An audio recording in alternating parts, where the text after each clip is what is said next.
भदार नदी के उफान में युवक के डूबने की खबर, पुल न होने से जोखिम उठाना ग्रामीण मजबूर।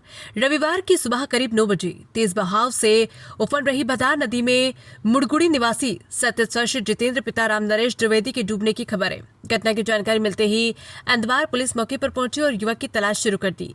हादसे के बाद ग्रामीणों में चिंता के साथ साथ वर्षों से चली आ रही पुल की मांग पूरी नहीं होने को लेकर नाराजगी भी दिखाई दे रही।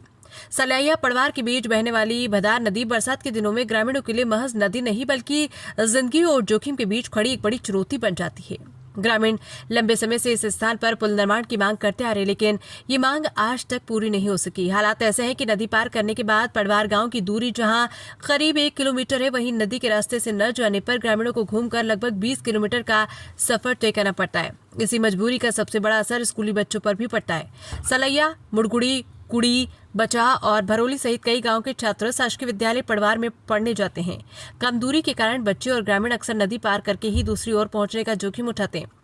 रविवार को ही घटना को भी इसी मजबूरी से जोड़कर देखा जा रहा है। हादसे में नदी में लंबे समय से जारी अवैध रेत उत्खनन के आरोपों को भी फिर चर्चा में ला दिया है।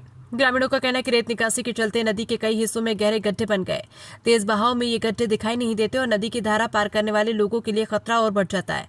ग्रामीणों का आरोप है कि नदी की वास्तविक गहराई और बदली हुई स्थिति की जानकारी न होने के कारण हादसे की आशंका बनी रहती है। फिलहाल पुलिस और स्थानीय लोग नदी में डूबे जितेंद्र की तलाश में जुटे हैं। इस घटना ने एक बार फिर बड़ा सवाल खड़ा कर दिया है कि आखिर कितने जिंदगियों के जोखिम में पड़ने के बाद सलैया पड़वार के बीच पुल की वर्षों पुरानी मांग पूरी होगी। ग्रामीणों की उम्मीद अब भी इस बात पर टिकी है कि जिम्मेदार महकमा इस हादसे को चेतावनी के रूप में लेते हुए स्थायी समाधान की दिशा में कदम उठाए।